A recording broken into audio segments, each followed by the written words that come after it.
Good afternoon, ladies and gentlemen. Thanks for coming today. As you know, the President later this afternoon at 2:30 is meeting with the House Democratic Caucus here at the White House. He looks forward to that meeting, as he did to the meetings that preceded it with the Senate Democrats, the Senate Republicans, and yesterday with the House Republicans. He will listen to House members, House Democrats in the meeting today, to their thoughts about some of the pressing issues involving the economy, especially the negotiations we're engaged in right now to significantly reduce our deficits and long-term debt. And he will obviously take questions and provide answers to whatever's on the House Democrats' mind. So we may have a readout for you in more detail after that meeting happens. And with that, I will take your questions. Mr. Feller. Thanks, Jay. 2 topics, please. On that front, one of the points that came out yesterday was Speaker Boehner's suggestion that in order to keep the process moving or maybe even speed it up, that he's willing to more personally engage with the President. I'm wondering what the White House's viewpoint is on when that would be appropriate for the President in terms of the talks that are being led by Vice President Biden. At some point, presumably, that the President would sort of step in. What's the thinking behind when to do that, how to do that? Well, we are engaged in a process, Ben, that has been productive, has made progress in these negotiations led by the Vice President at the President's request, involving members from both houses and both parties appointed by the leaders, including Eric Cantor for the House Republicans. Mr. Cantor and others have said that there has been solid progress made in these discussions. We consider those the vehicle right now for reaching an agreement, which we are optimistic that we can reach. Obviously, the President is very engaged in this process. He's updated constantly and meeting regularly with his team that is participating in those negotiations. As for when he might meet with the Speaker of the House or others, I don't have a timetable for you on that. We look forward to those negotiations continuing to make progress and producing a bipartisan agreement that recognizes that there is common ground that can be found here to reach a goal that we all share, which is we need to reduce our deficit, not as an esoteric goal, but in order to prove that we can live within our means and by that show that create confidence in our economy and grow the economy and create jobs.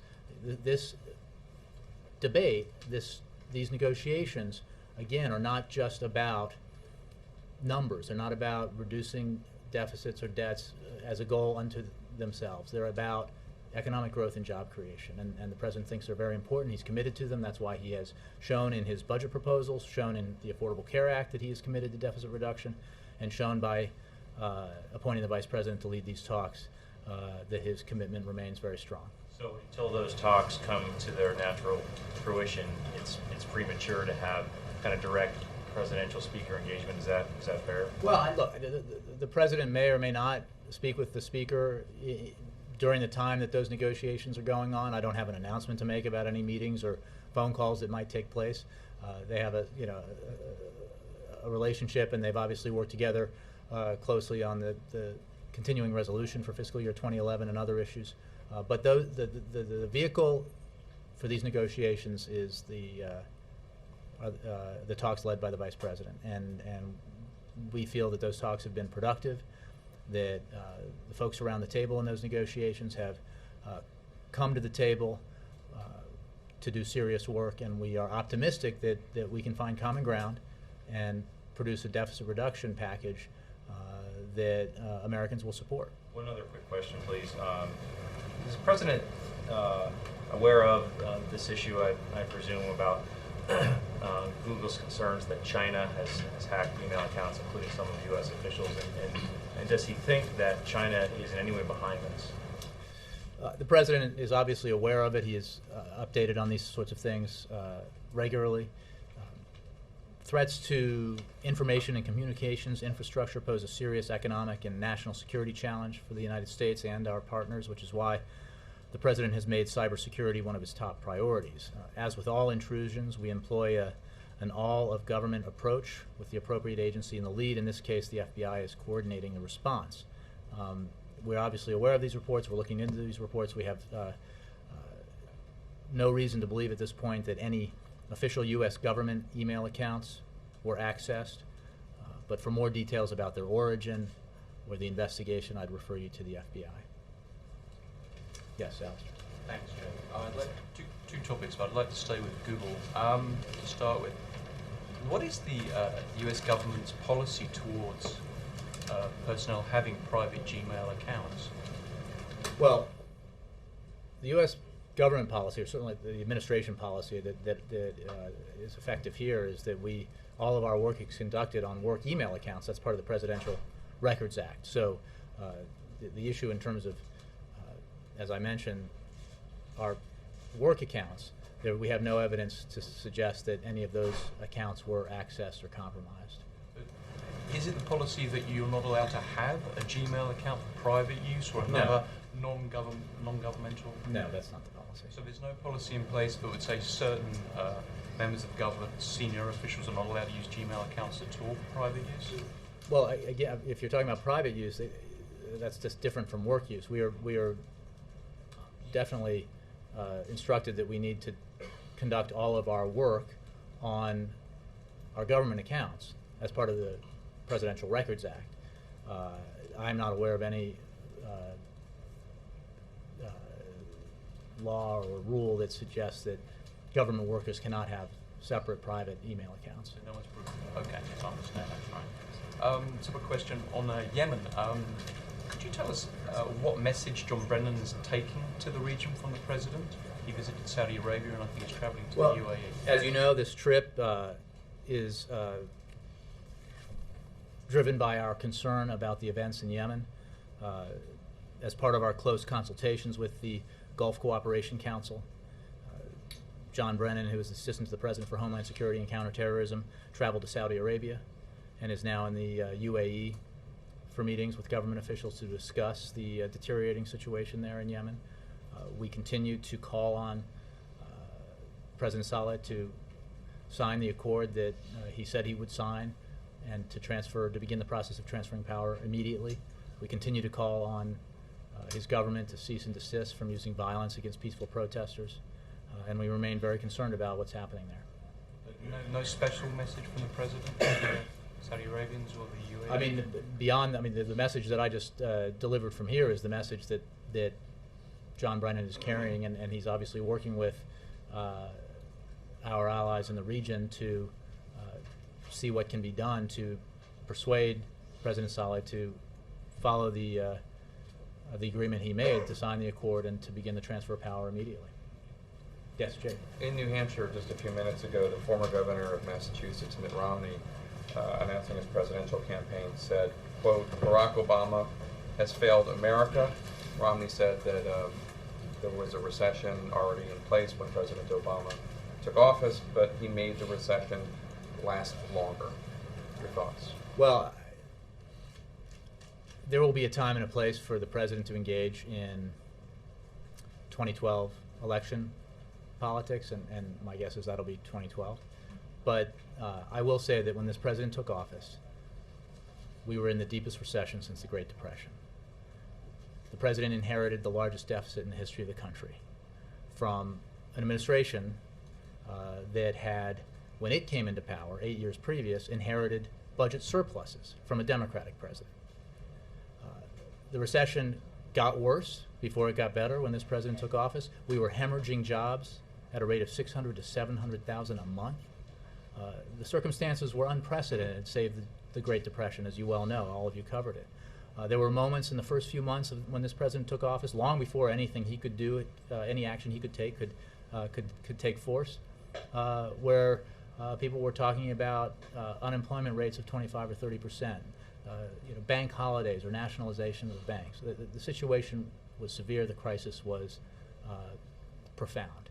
The president took dramatic action, including unpopular decisions like bailing out the auto industry, the American auto industry, because he felt it was the right thing to do. He felt that the 1 million jobs associated with the auto industry were worth saving if we could extract from those companies measures that would ensure that or give them a better chance of succeeding.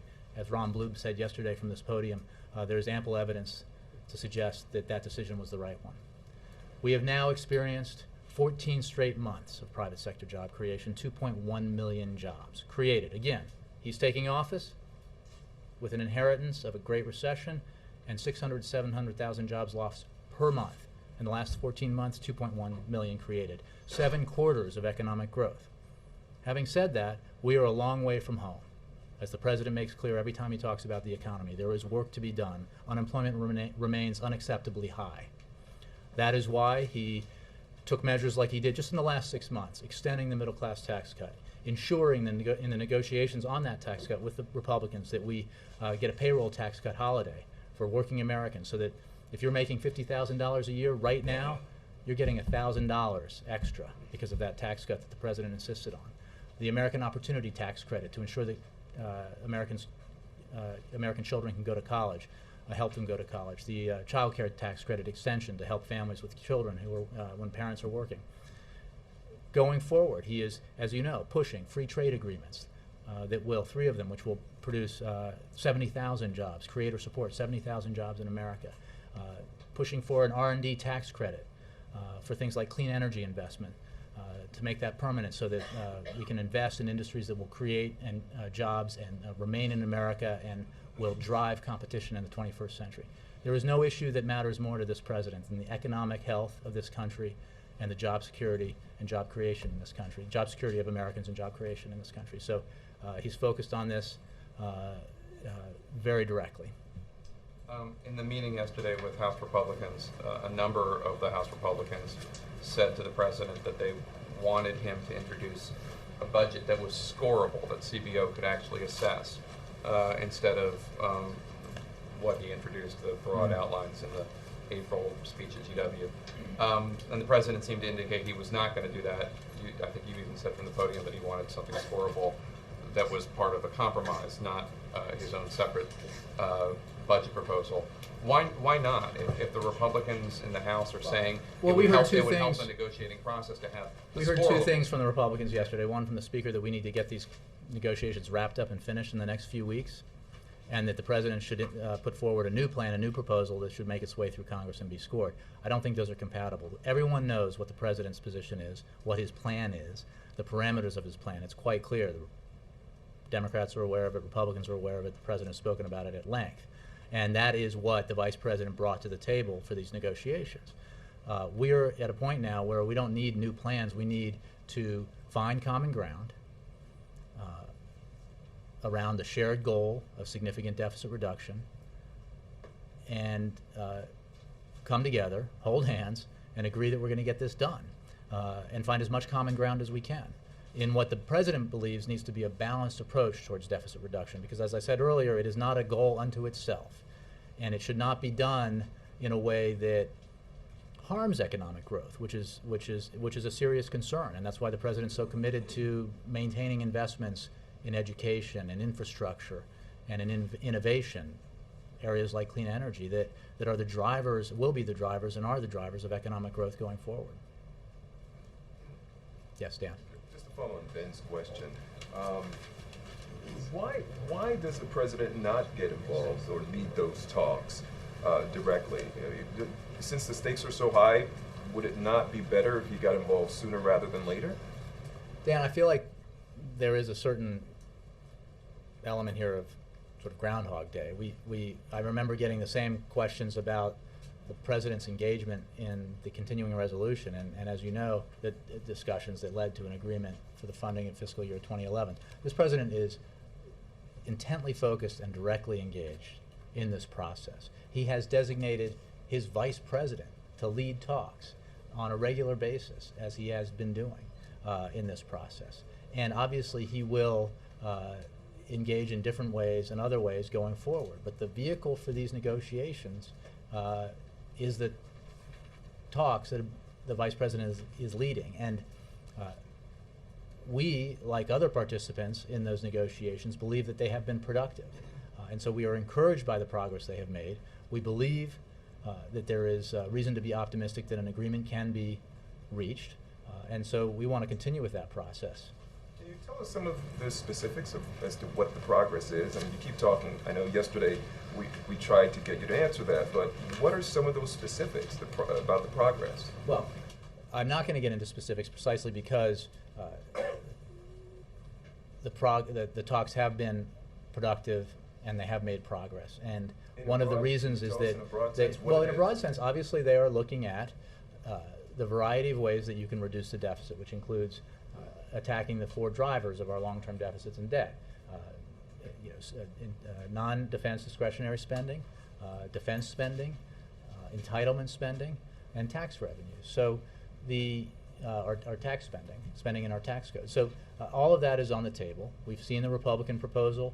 The President put forward his proposal. There are other ideas that are obviously part of the discussion, and what they are searching for is common ground around those areas that they can agree on to significantly reduce our deficit going forward. Yes, Chip. Jay, whose deadline is it to get this done by the end of the month? Because Boehner's office says it's not his deadline. The reports that he set a deadline are wrong, that what he was talking about. I in the was just meeting that responding it to was- those reports that he had said. They say that's wrong. They say that he was responding to the president saying he wants to get it done by the end of this month because if they don't, it will rattle the markets. Well, I think we're referring again to two separate issues here, which is the raising of the debt ceiling on the one hand, which does need to get done sooner rather than later, because there is risk if you push it to the limit, which would, based on what we know now, be the end of July, that you could rattle the markets and have experienced some of the negative impacts of not raising the debt ceiling even before the deadline. That's, I think, the issue the President was referring to. Now, we have not linked the two directly. Others have. We believe we can make progress on both. We believe both are high priorities. Of those two very high priorities, one is absolutely necessary, has to be done by a date certain, and that is raising the debt ceiling. The alternative to doing that would be catastrophic, as many observers have explained. So that is what the President is referring to. In general, I'm not aware of this particular conversation or exchange. I read the report that the Speaker had talked about getting this done within the month. I believe that's referring to raising the debt Speaker's ceiling. office claims that the president said both pieces of this need to get done by the again, end of the month. I don't want to get Is into that hearsay correct? about who said what when. We think both are on track to get done and within the same period of time. So the president has not set a deadline for both pieces by the end of the month? No. Okay. Along with that, the Speaker's office is saying that the Biden talks have only made marginal progress and that it's too slow to get it done in time. This is And hard that work, something and else is- that- even Biden only said they have $1 trillion at this point. The $1 trillion is a lot of money, Yeah, Chip, it's a lot first of of money, all. but it's nowhere near, and the hard part is still to go. The fact is that most reports about the talks reflect what we believe, which is that they have been productive and have made progress. Hard work tends not to happen quickly, but the process is moving forward and they have been productive. You said a few weeks ago that you rarely hear, actually the quote was, you were asked about the president talking about the nominating process. And you said, honestly, it's just not coming up, especially on the Republican side very much. It's just not, I'm sure at some point, but it's not now. Are you hearing more of that chatter from the president now? About or is the it- presidential About the primary? presidential nomination No. on the Republican side. He's just not talking about. He's not talking about Romney. He's not talking No. about Palin. None of it. It's just. Seriously, It's no, not I even mean, a topic of the conversation. When we're traveling, when we're, spend a lot of time talking with him about different subjects, he is not focused on that. Is he talking by phone with the group that's having this big fundraising meeting in Chicago today? Not that I'm aware of. And why is Bill Daley at that meeting? What's his role? Bill Daley's here today. Oh, he is. Okay. Bad reports then. He was here this morning, but yeah. Jay, on the back and forth between the state of Indiana and Medicaid about Planned Parenthood funding, what happens if Indiana refuses to change its law? Can you guys withhold Medicaid funding to get them to comply? Well, there's first of all, the decision was made by the Center for Medicare and Medicaid Services after examining the law. Federal law prohibits federal Medicaid dollars from being spent on abortion services. That's very important to know. Medicaid does not allow states to stop beneficiaries from getting care they need, care like cancer screenings, preventative care, mammograms, just because their provider offers certain other services. That's the law. There's a long history of states complying with CMS. Between January 2010 and May 31st, 2011, CMS formally denied 19 state plan amendments, similar to the one Indiana has requested. CMS did not impose penalties in any of these matters because the states worked to come into compliance, and we fully expect Indiana to come into compliance. So you don't expect an extended back and forth between? We will work with Indiana, you know, the agency involved here will work with Indiana, and we expect them to come into compliance. Okay. Another healthcare question. The healthcare law signed by the president plans a significant expansion of ACOs, accountable care organizations. Today's Washington Post said that the initial pilot was not successful. Your reaction to that? I mean, are the ones that the healthcare law is expanding totally different than this pilot one? You know, I'm sorry, I confess I didn't read that story, so I can't comment specifically on it. We're obviously committed to implementing the Affordable Care Act and you know, believe that it will bring significant benefits, as it already has, to millions of Americans. Very quickly on the Commerce Secretary nominee, some Republicans have made some noise about resisting his nomination or being opposed to his nomination. Senator Inhofe on the Senate Environment and Public Works Committee promising that he will fight his nomination vigorously. Any concern from your perspective? Well, I haven't heard that. I haven't heard why he will fight it vigorously, on what grounds. I mean, this is an enormously qualified nominee. I'm sorry? Natural Resources Defense Council, his role. Which he co-founded several decades ago, many decades ago, in fact, and has since, which is an honorable and notable part of his resume. He has also been a CEO in a major company, one of the largest energy companies in the country, and he has served on the board of companies like Boeing and others. So, and Disney. So he is an enormously qualified nominee. He brings a wealth of experience in the private sector, the public sector. He has worked hard in the clean energy sector since he retired from Edison. The President's very confident that Mr. Bryson's credentials are very strong and will be recognized as such by the Senate. Did you expect a battle or controversy, or well, I don't think there's controversy here. Every nominee is sent up for inspection by the Senate, and we fully expect and believe that the Senate will confirm Mr. Bryson. Yeah. Jay, does the President believe that the financial status of Medicare is urgent enough to require reform to be completed, decided upon before Election Day next year? Well, the President, as you know, has already instituted significant reforms in Medicare, significant savings from the Affordable Care Act, which I would note are part of the Republican plan, not the protections that the Affordable Care Act provides, not the expansion of health care that the Affordable Care Act provides, but the savings that are part of that Affordable Care Act is part of the Republican plan. And that plan is being implemented, as I just said. The President further in his budget proposals of this year has demonstrated that further savings can be found in entitlement spending, including in Medicare. What he believes is essential is that the benefit and the guarantee provided by Medicare be maintained. So yes, he believes that we need to reform entitlements to make them stronger as soon as possible. Before the election? Well, he would hope to. That's why he announced at George Washington University his vision for doing just that. And he would, if that plan were presented to him to sign into law, he would sign it.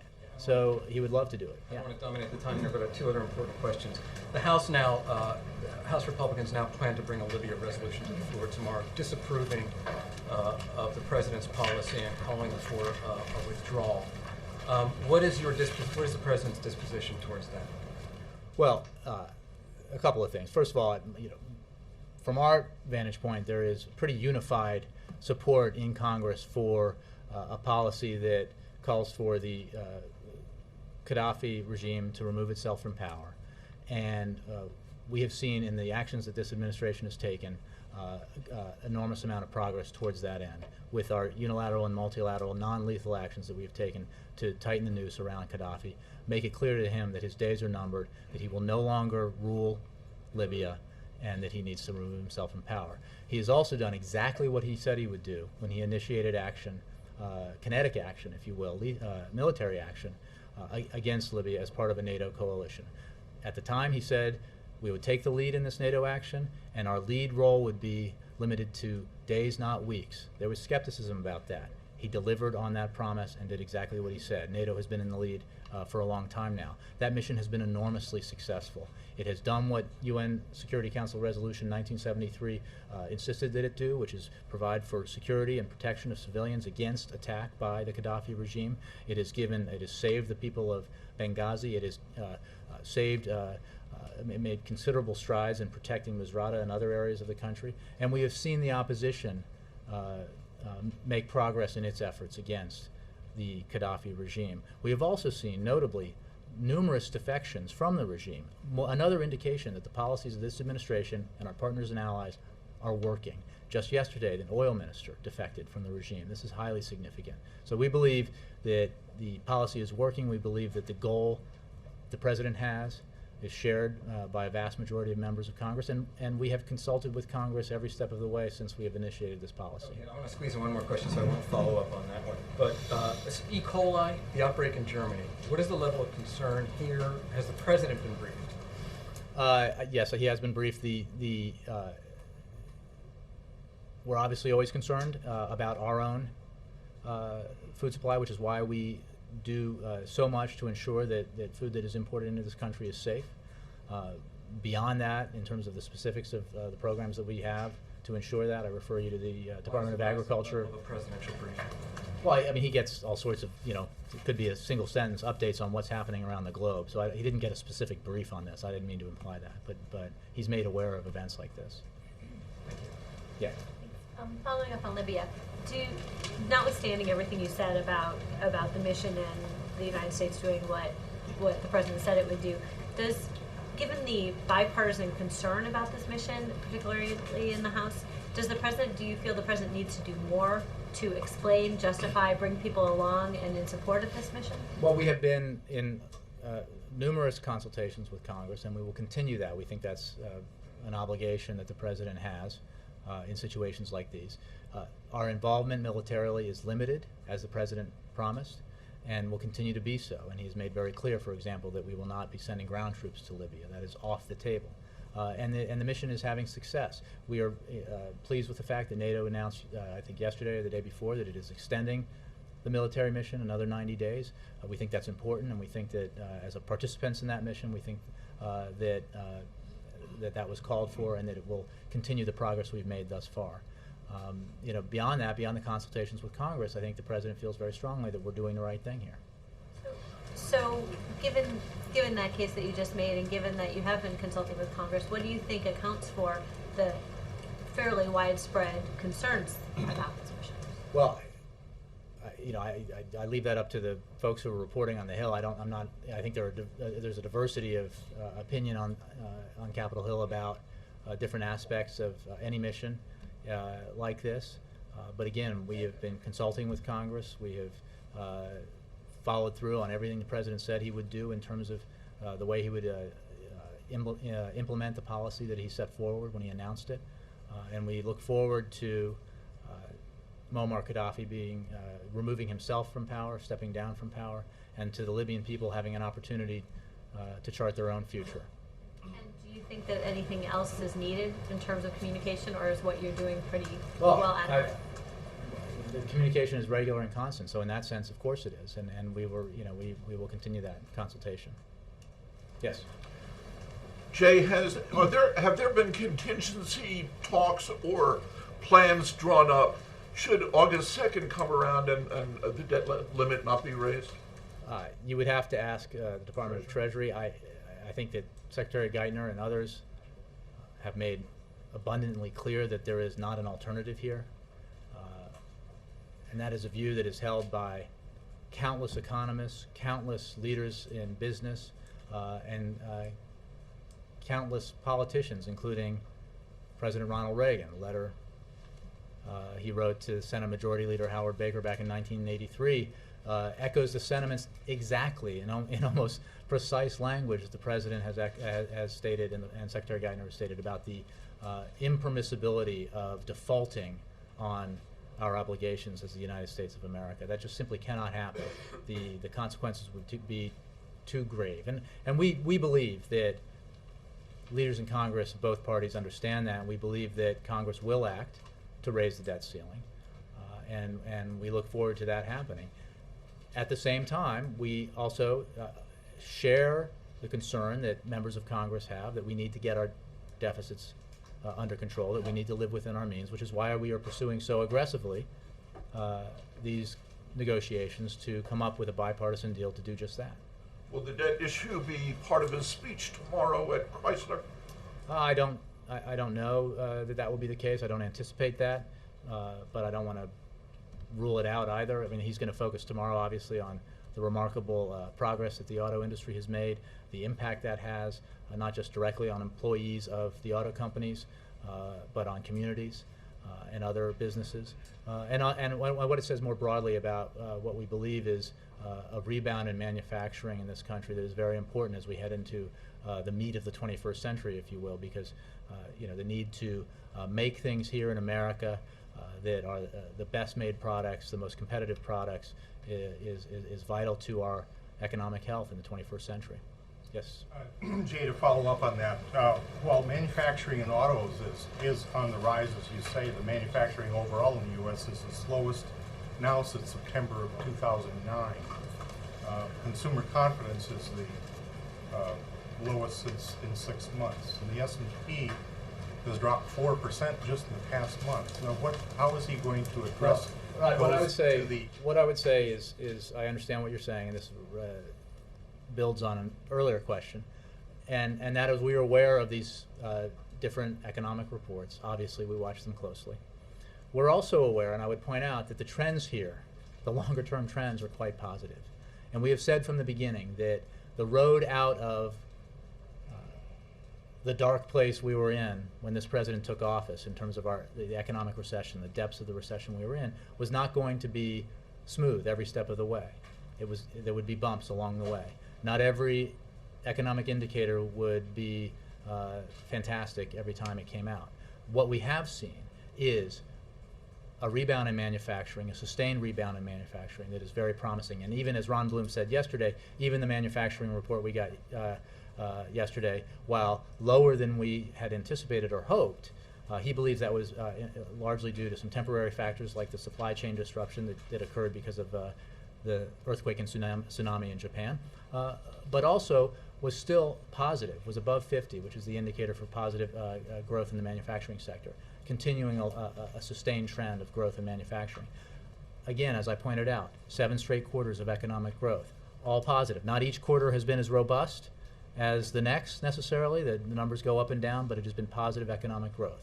Sustained growth in private sector employment, 14 straight months, 2.1 million jobs. That's a heck of a turnaround from hemorrhaging 700,000 jobs a month. We are not there yet. We still have a lot of work to do. There will be bumps in the road going forward, but we believe we are headed in the right direction.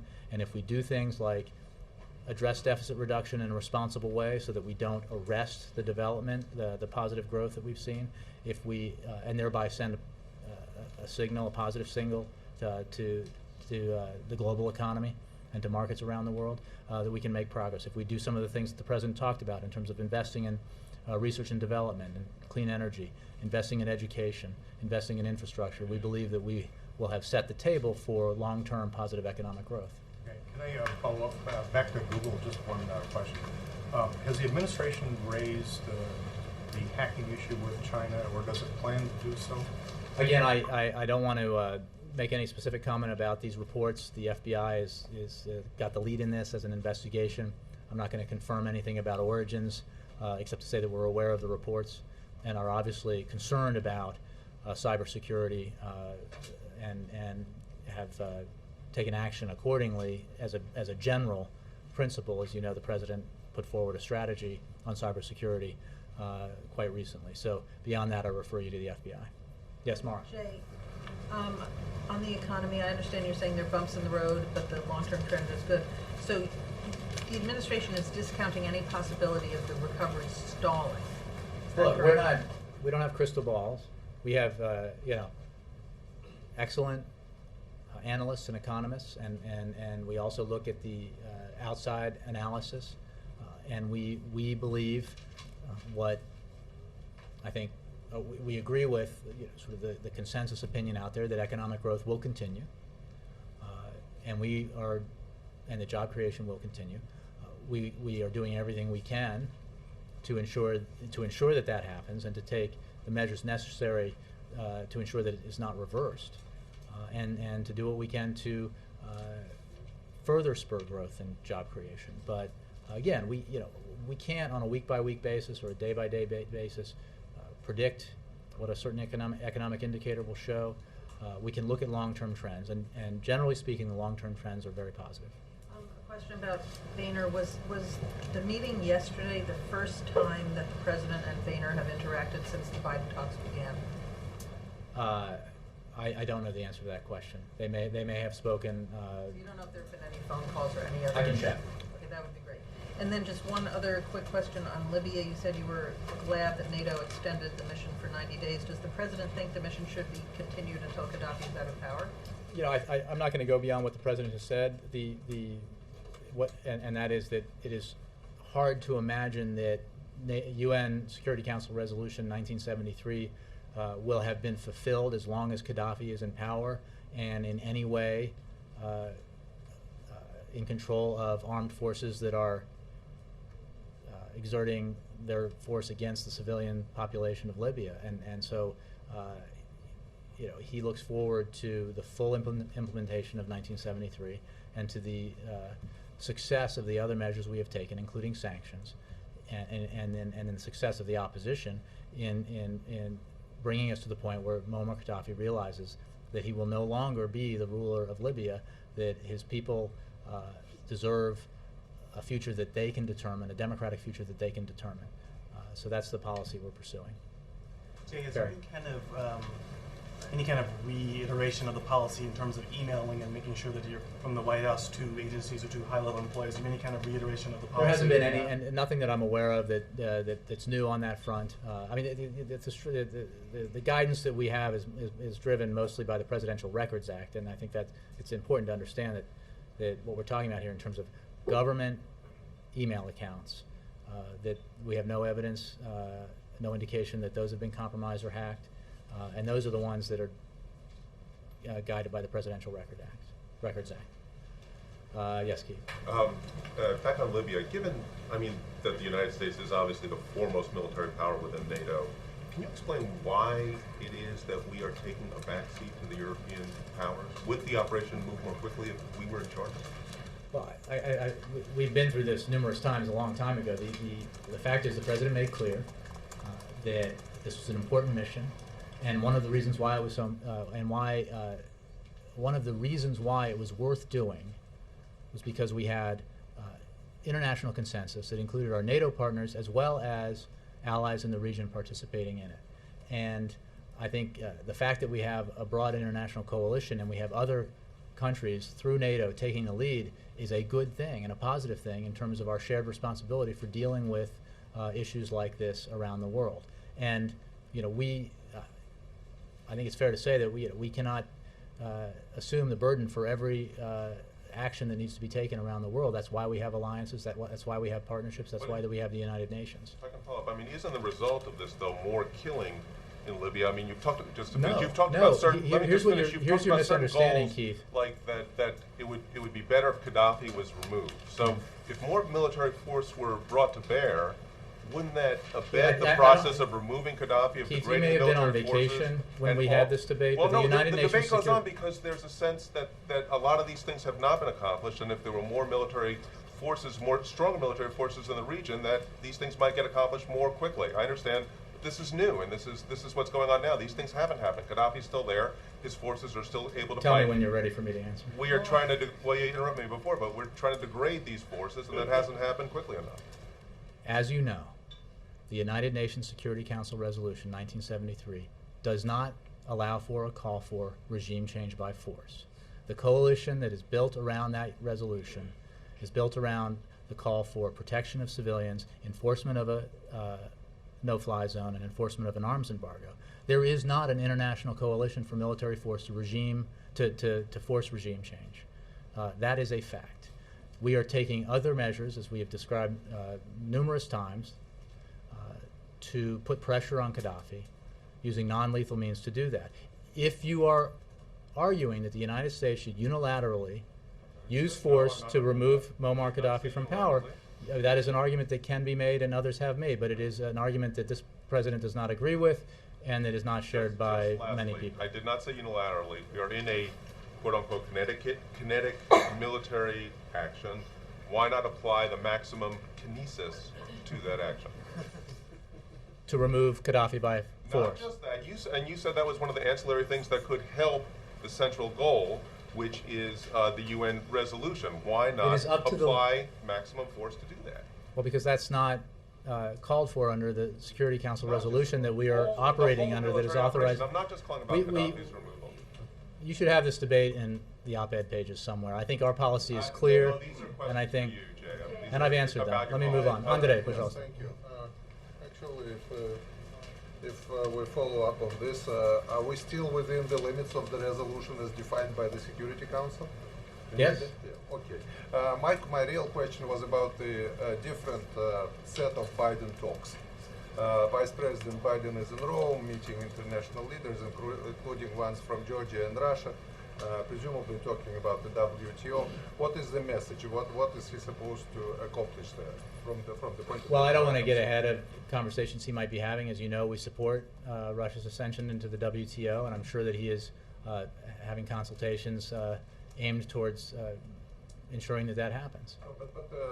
But both sides, I guess, Georgia and Russia, with whom he talks, present different ideas of what this is all about. So I'm asking you to give me your idea of what this is all about. Well, I don't want to speak for the Vice President while he's still in the process of having these conversations. Obviously, when he comes back and reports back and I can give a readout, I will. But these are important meetings, part of an important element of our overall trade agenda, which includes working through the issues necessary to be worked through so that Russia can accede to the WTO. Do you remain confident that this can be accomplished this year? We do. Yes, April. Jay, back on the email issue. We have a very complicated relationship with China. How is the U.S. government working with China to deal with this cyber attack, this Google issue? Hey, April, I think I've said that I'm not even going to comment on the reports about the origins of the cyber attack because we haven't, that's the FBI is investigating it, so I can't confirm or deny that from here. Okay, well, let me ask you this. Were some of these emails that were existing prior to the cabinet members coming into their current positions? Again, I'm not aware of any specifics about which email accounts might have been and whose Gmail accounts might have been accessed. So I just don't have any details on that. Again, the FBI is conducting the investigation. You can't give us anything? I can't, and I actually in this case don't know. Yep. I'm sorry. The governor of Puerto Rico recently said that President Obama would visit soon. It leaked last week that it would be on or around June the 14th. And I'm just wondering, a lot of my newspapers, readers in Miami and throughout Florida are very interested in this.